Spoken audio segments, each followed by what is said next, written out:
दोस्तों, आज की कहानी है बड़ी बहू अब तो छोटी बहू आकर ही पोते का मुंह दिखाएगी। दोस्तों, कहानी शुरू करने से पहले अगर हमारे चैनल को सब्सक्राइब नहीं किया हो तो कर लीजिए ताकि आपके पास पहुंचे हर नया वीडियो। शिखा, इधर आ, मेरे पैरों में दर्द है, जरा सा तेल गरम करके ले। अपनी सास कुमुदिनी जी की आवाज सुनकर शिखा दौड़कर रसोई में गई और फटाफट तेल गरम किया और मालिश करने लगी। सुबह से पैरों में दर्द है, पर तुझे तो समझ ही नहीं आता है कि खुद से आकर कभी तेल मालिश कर दे। हर समय बताना होता, इतने सालों की इस घर में आई हुए, पर समझदारी तो तेरे भेजे में अभी तक भी नहीं आई।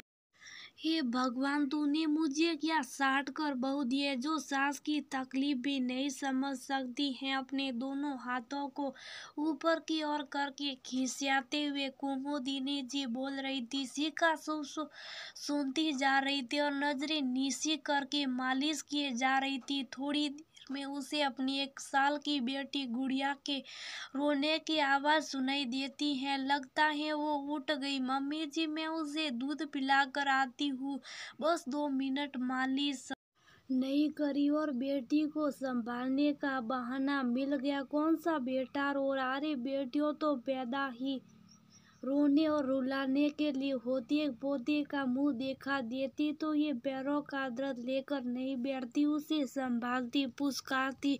मेरे खानदान का नाम तो मेरी संतान रोशन करने से रही, अब तो छोटी बहू आकर ही पोते का मुंह दिखाएगी। तूने तो 2 पोतियों देकर मेरी खुशियों पर पानी फेर दिया।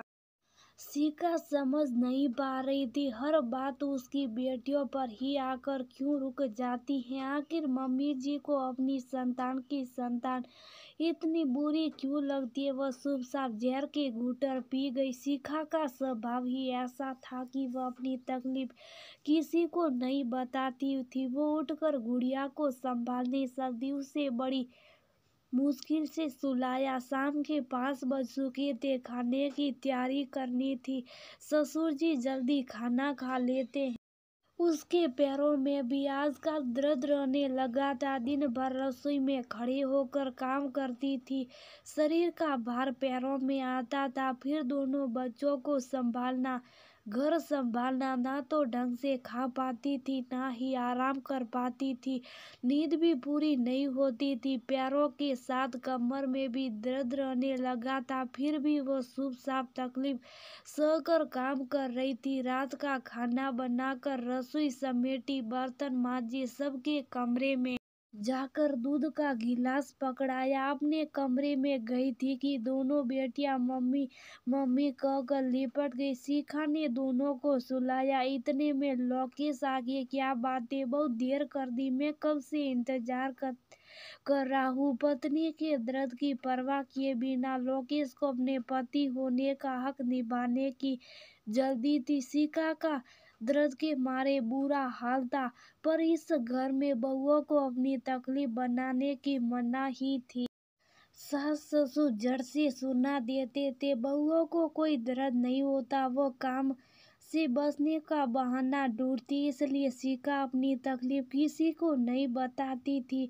उसका अपना पति भी उसकी परवाह नहीं करता था। शिखा के देवर विनीत की सगाई हो चुकी थी, कुछ ही दिनों बाद शादी थी। शिखा पूरे जी जान से देवर की शादी की तैयारियों में लगी हुई थी। विनीत और निधि की शादी हो गई। शिखा पहले ही तकलीफ में थी, शादी की तैयारियों में और भी थक कर शुरू हो गई थी। निधि समझदार और संस्कारी लड़की थी। उसने आती शिखा को अपनी बड़ी बहन मान लिया था। कुछ दिनों बाद वो भी रसोई में शिखा का हाथ बटाने लगी। एक दिन शिखा की तकलीफ बढ़ गई, उससे खड़ा भी नहीं हुआ जा रहा था। निधि ने शिखा को कमरे में ले जाकर लिटाया और पैरों में गर्म तेल से मालिश करने लगी।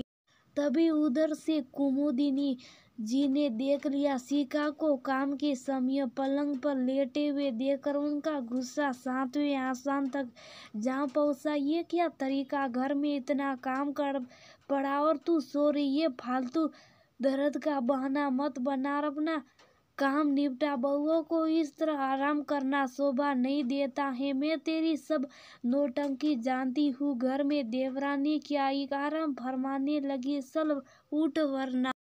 कुमुदिनी जी की बात को बीच में निधि काटते हुए बोला, वरना क्या मम्मी जी, ये क्या तरीका है अपनी बहू से बात करने का। वो इस घर की बहू है, कोई नौकरानी नहीं जो दर्द में भी काम करती रहे। भाभी के पैरों में सच में दर्द है और उनसे खड़ा भी नहीं हुआ जा रहा। आपकी उनकी तकलीफ नाटक क्यों लगती है। दर्द तो किसी के भी पैरों में हो सकता। दर्द बहू और सास में कोई भेदभाव नहीं करता है। आपको क्या लगता है कि दर्द सिर्फ आपको ही होता, सिर्फ आपको ही हक है मालिश करवाने का। वह अपनी तकलीफ किसी को नहीं बताती हैं, पर उनके चेहरे पर दर्द नजर आ रहा था। आप थोड़ी देर रसोई संभालिए, मैं भाभी को डॉक्टर के पास लेकर जा रही हूँ। कुमुदिनी जी की अनुमति लिए बिना निधि कार चलाकर शिखा को डॉक्टर के पास लेकर चली गई। निधि जी लंबे समय तक रसोई में खड़े होकर काम कर आजकल हर महिला के पैरों में दर्द रहने लगा। इनके खान पान में भी कमी, ये पूरी डाइट नहीं लेती, लगता है हीमोग्लोबिन की भी कमी है। बच्चे ऑपरेशन से हुए, आराम नहीं करने की वजह से कमर में दर्द रहने लगा। शिखा जी को पूरा आराम करवाए और इनके खान पान का ध्यान रखिए। और हाँ, कोशिश करिए ज्यादा देर तक रसोई में खड़ी ना रहे।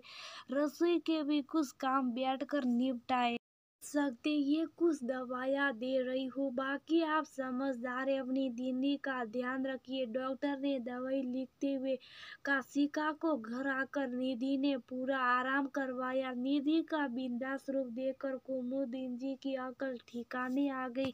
जैसा निधि ने कहा वो वैसे काम करती रही। शिखा के बच्चों की जिम्मेदारी संभाली। शिखा का दर्द कुछ ही दिनों में ठीक होने लगा। आराम और अच्छे खान पान की वजह से शरीर में फिर से जान आ गई।